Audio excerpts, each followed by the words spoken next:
300 और 500 रुपये लेके सर जन्म प्रमाण पत्र यहाँ से निर्गत किया जाता है। ये तो थोड़ा सा बहुत खेद का विषय है। रजिस्टर यहाँ पे होगा, समाज के जो भी अच्छे लोग आएंगे हॉस्पिटल में आवे, हम लोग आग्रह करेंगे उससे जो हॉस्पिटल में आवे आकर देखें, उनको जो गलत लगता हो रजिस्टर पर लिख करके जाए, ताकि हम लोग जब भी मीटिंग में आवे तो उस रजिस्टर को पढ़ सकें कि क्या क्या परेशानियाँ हैं। प्राथमिक स्वास्थ्य केंद्र में सर ये जो लापरवाही है इसके लिए जिम्मेवार सर आप किसको मानते हैं? लापरवाह तो मैं पब्लिक को तो नहीं मानूंगा कि अभी अकाउंटेंट में अमन कुमार प्रताप है, उनके बारे में कुछ शिकायत आई कि इन्हीं के चलते यहाँ समस्या हो रही है। इसके बारे में मैं निर्णय ले लिया हूँ कि जिलाधिकारी महोदय से अनुशंसा करा करके उनको कहीं से कहीं हटाने के लिए उनकी उसमें अप्रूवल की आवश्यकता हुई। प्राथमिक स्वास्थ्य केंद्र साहेबगंज पहुंचे civil surgeon Muzaffarpur doctor Umesh Chandra Sharma. विभिन्न अभिलेखों की जांच की। जांच के दौरान दोषी पाया गया अकाउंटेंट अमन कुमार प्रताप। सीएस ने दोषी अकाउंटेंट की तबादले की बात कही। सिटी न्यूज टुडे लाइव में आपका स्वागत है। आज दिनांक 12 अगस्त 2022 को समय लगभग 11 बजे CS Muzaffarpur doctor Umesh Chandra Sharma, ACMO doctor Subhash Kumar, DIO doctor Ajay Kumar Pandey, DPM Bhagwan Prasad Verma, DAM Vinod Kumar प्राथमिक स्वास्थ्य केंद्र साहेबगंज पहुंचे और पीएचसी साहेबगंज का निरीक्षण किया। वहीं सीएस ने प्रभारी चिकित्सा पदाधिकारी साहेबगंज समेत अन्य स्वास्थ्य कर्मियों के साथ बैठक की। बैठक में विभिन्न अभिलेखों की जांच की गई, जिसमें अकाउंटेंट अमन कुमार प्रताप दोषी पाया गया। सीएस ने अकाउंटेंट की तबादले की बात कही। वहीं जन्म प्रमाण पत्र में रुपए लेकर काम करने वाले अजय वर्मा को फटकार लगाई। साथ ही पीएचसी प्रभारी को अहम निर्देश देते हुए कहा कि तमाम लापरवाहियों पर अंकुश लगाने की आवश्यकता है और जांच में दोषी पाए जाने वाले को बख्शा नहीं जाएगा। वहीं मौके पर उपस्थित पीएचसी प्रभारी जीके गौतम, सांसद प्रतिनिधि राम नरेश मालाकार, विधायक प्रतिनिधि दिलीप पासवान, रोगी कल्याण समिति सदस्य रंजू सिंह, पत्रकार शंभू अग्रवाल, प्रमुख पूजा सिंह, बुंदेल पासवान, नसीमा खातून। आज साहेबगंज के माननीय विधायक राजकुमार सिंह राजू के द्वारा पहले ही हमको बोला गया था कि यहाँ मरीजों को काफ़ी कष्ट हो रही है। जो डिलीवरी हुआ है या जिनका यहाँ ऑपरेशन, परिवार कल्याण का ऑपरेशन हुआ है या आशा से संबंधित या कुरियर से संबंधित बहुत सारा भुगतान से संबंधित इशू रह गया है। इसी पर मैं आज यहाँ बैठक रखा था रोगी कल्याण समिति के साथ साथ जो भी यहाँ समस्या थी उसके लिए मैं जिला से NHF और स्वास्थ्य की पूरा टीम को मैं लेकर के आया था। आमंत्रित भी मैं विशेष रूप से माननीय विधायक जी को किया कि आप भी जरा उपस्थित आए, प्रमुख महोदय भी आए। इन्हीं के बीच में सारी समस्याओं पर विचार हुआ। विचार होने में आया कि कुछ सारी समस्याएं भुगतान से संबंधित थी। भुगतान में यहाँ के अकाउंटेंट पर काफ़ी कुछ हुआ। वो अकाउंटेंट को मैं यहाँ से हटा करके दूसरे जगह के अकाउंटेंट को यहाँ करने का मैं आज ही कोशिश करूँगा। नाम बता दिया सर, नाम बता दिया। यहाँ के अभी अकाउंटेंट में अमन कुमार प्रताप है, उनके बारे में कुछ शिकायत आई कि इन्हीं के चलते यहाँ समस्या हो रही है। इसके बारे में मैं निर्णय ले लिया हूँ कि जिलाधिकारी महोदय से अनुशंसा करा करके अपने यहाँ से भेजूँगा और उनके अप्रूवल के बाद में, क्योंकि जिला स्वास्थ्य समिति के अध्यक्ष हमारे जिलाधिकारी महोदय हुआ करते हैं, जिसमें NHF के जो भी स्टाफ हैं उनको कहीं से कहीं हटाने के लिए उनकी उसमें अप्रूवल की आवश्यकता हुई। उसे अप्रूवल लेकर के मैं इसको कर दूँगा। और यहाँ जो BCM था उसका ट्रांसफ़र हो गया यहाँ से बेतिया, वो यहाँ BHM के भी प्रभार में था। एक BHM को मैं स्थानांतरित कर करके पुरानी वाले को यहाँ किया था, आशीष मिश्रा को, जो अभी तक योगदान नहीं कर पाया है। जब तक योगदान नहीं कर रहा है तब तक 3 दिनों के लिए सोमवार बुध शुक्र के लिए मोतीपुर का जो BHM है, जो अकाउंटेंट ये है स्वास्थ्य मैनेजर प्रखंड स्वास्थ्य प्रबंधक, उसको मैं 3 दिनों के लिए सोमवार बुध और शुक्र के लिए यहीं पर मैं पत्र अभी निर्गत कर दिया हूँ, ताकि इन लोगों का भुगतान जो है सो यथाशीघ्र शुरू हो सके। यही भुगतान में आवंटन की अब इशू कोई नहीं रही है। एक सिस्टम चेंज हुआ है, जो PFMS से पहले पब्लिक फाइनेंशियल मैनेजमेंट सिस्टम से भुगतान हुआ करता था, उसके जगह पर SN जो है सिंगल नोडल अकाउंट जो है उसके माध्यम से हो रहा है, जिसमें मेकर और चेकर दोनों का होना जरूरी है।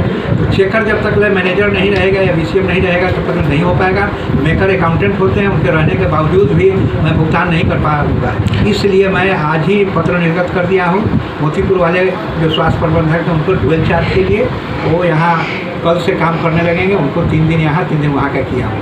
और आवंटन का जहाँ तक आता है इशू, तो SNA में आवंटन की कोई ज़रूरत नहीं होती है। उसमें लिमिट दे दिया जाता है 10 लाख, 12 लाख, 15 लाख का कि आप खर्च करें। जैसे ही उसका 80% खर्च हो जाता है फिर नया हम उसका लिमिट को बढ़ा देते हैं। जिस तरह से खर्च होता है उस तरह से लिमिट करा देते हैं। भारत सरकार का जो NHM है इसमें फंड की कहीं कोई कमी नहीं है। फ्लो में कहीं ना कहीं कुछ प्रॉब्लम आता है, लेकिन फंड में कहीं किसी तरह की कमी नहीं है। मैं सामूहिक रूप से यहाँ निर्णय लिया हूँ, रोगी कल्याण समिति में हमारे माननीय विधायक जी के उपस्थिति में हुआ है कि जैसे ही डिलीवरी होगा, डिलीवरी होने के 24 घंटा तक माँ रहेगी और उसको 3 लाख दे करके यहाँ से भेजना है। पैसा जो उनको मिलता है 1400 रुपया, उसका भुगतान की प्रक्रिया, जिसमें उनका खाता संख्या होता है, आधार कार्ड होता है और जन्म प्रमाण पत्र, और साथ में डिलीवरी के बाद में परसोपरांत जो दवाएं जो उनको खानी होती है, आयरन की गोली, कैल्शियम की गोली, वो या पेट के दर्द होता है उसकी गोली, ये तीनों दे करके यहाँ से विदा किया जाएगा। न जन्म प्रमाण पत्र के लिए महीनों और घंटों में सप्ताहों इंतजार करना पड़ेगा, न उनके पैसा के लिए। ये सरकार का पैसा है, सरकार के लाभान्वित के खाते में जाना है। इसको मैं सुदृढ़ करने के लिए ही आज का बैठक किया था और आशा करता हूं कि अगले बैठक मैं सितंबर में ज़रूर करूंगा।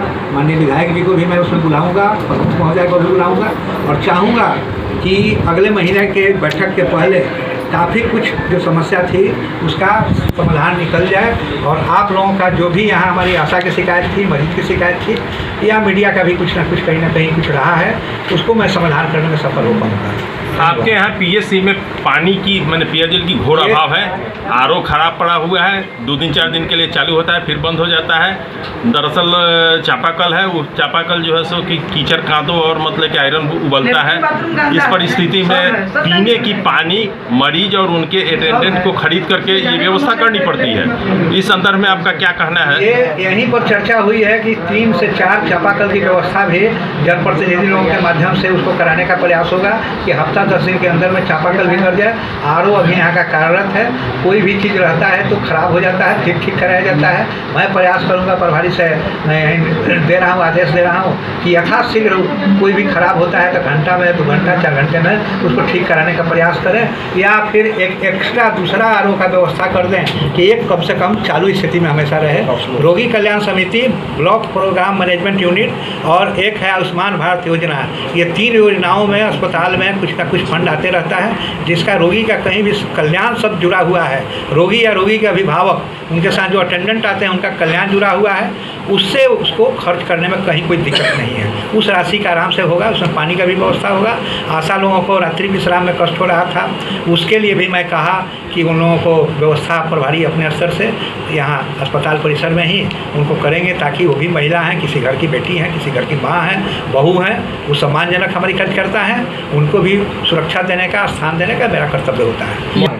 कि यहाँ पर जो रोगी आ रहे हैं वो अभी हमारे संतोष के अनुरूप नहीं है, संख्या और बढ़नी चाहिए, और जितनी संख्या है ही उनको अगर कोई सेवा में त्रुटि हो रही है, ये बहुत खेद की विषय है। मैं कह दिया हूँ कि इनको सप्लाई चैनल, चाहे स्टेट में जो हमारा जो स्टोर है BMSICL, या हमारा डिस्ट्रिक्ट स्टोर है जिला में, या यहाँ का स्टोर है, और जहाँ हमारा कंज्यूमशन पॉइंट है जहाँ पर हमारा खर्च होता है दवा, ये चारों का चैनल जो है बिल्कुल दुरुस्त रखें। इसके बाद भी अगर कमी होती है तो आप रोगी कल्याण समिति से लोकल परचेज कर करके उस दवा को आप उपलब्ध करावें। मेरे यहाँ जो लोग आ रहे हैं उनकी संख्या और बढ़े, सेवा अगर मेरी अच्छी मिलेगी, निःशुल्क सेवा मिलेगा तो संख्या मेरा बढ़ेगा।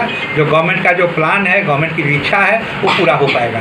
ये आपके प्रश्न के पहले ही इस पर चर्चा हो चुकी है, प्रभारी को मैं निर्देश दे चुका हूँ। धन्यवाद। इमरजेंसी में जो इलाज कराने लोग आते हैं, पुर्जा काटने के नाम पर 10 रुपये 20 रुपये लिया जाता है। इमरजेंसी में 1 रुपया नहीं लगेगा। आउट सुन लिया जाए, आउटडोर में 1 रुपये का जो प्रोविज़न है उसमें भी एग्जम्प्टेड है senior citizen. Senior citizen means 60 and above, 60 से ऊपर वाले को नहीं लेना है, 1 साल से नीचे के बच्चा का नहीं लेगा। और गर्भवती माता का जो भी माने एंटीनेटल जो शुरू होता है 3 महीना फर्स्ट ट्राइमेस्टर से लेकर करके, और 3 महीना डिलीवरी होने के बाद तक वो फ्री रहेंगी।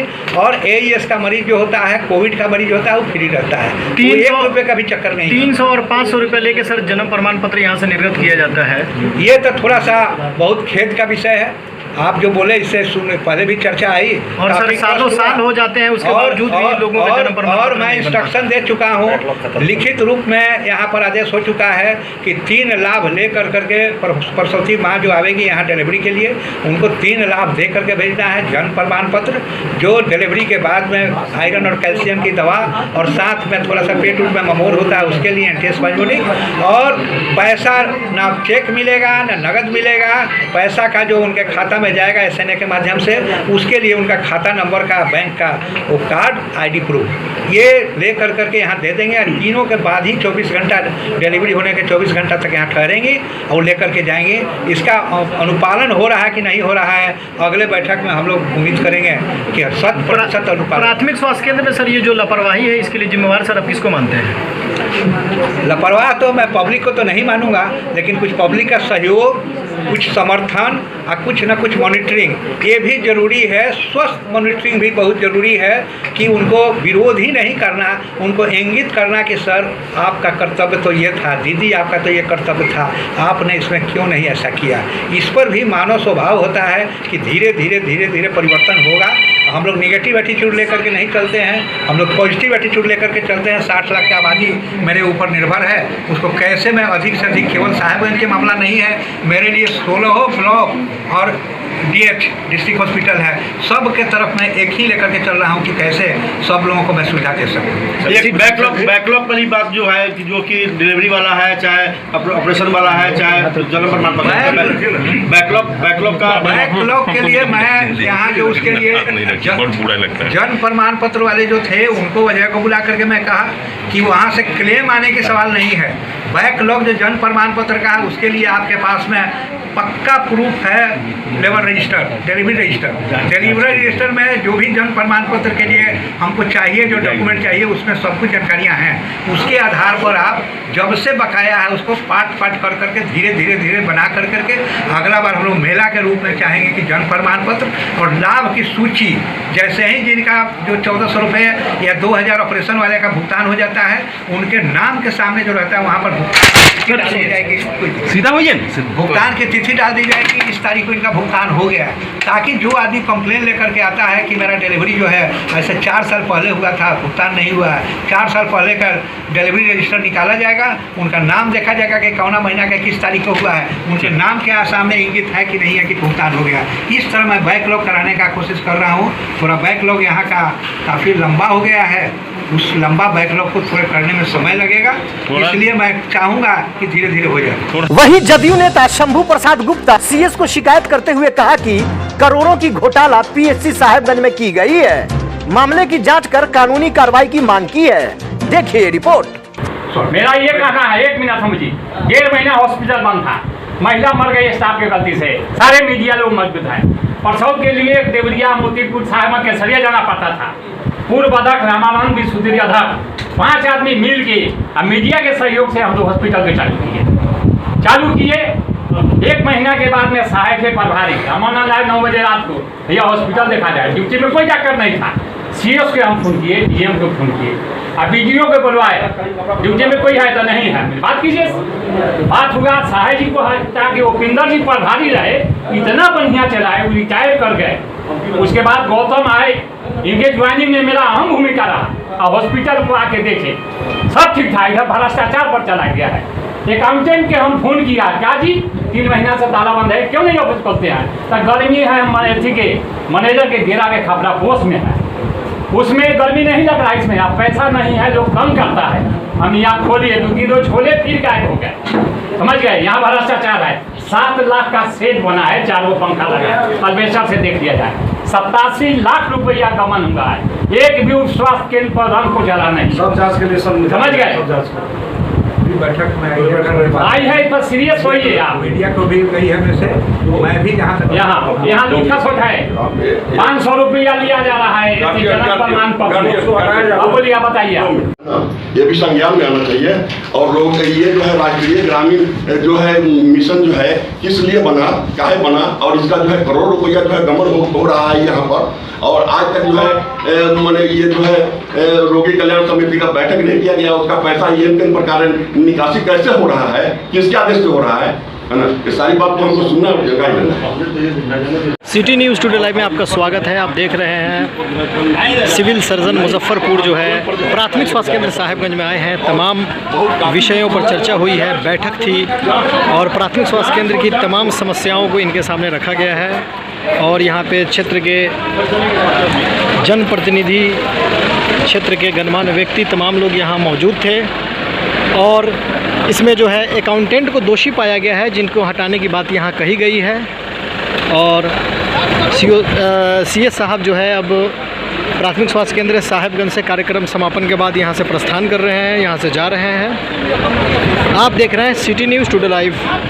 धन्यवाद।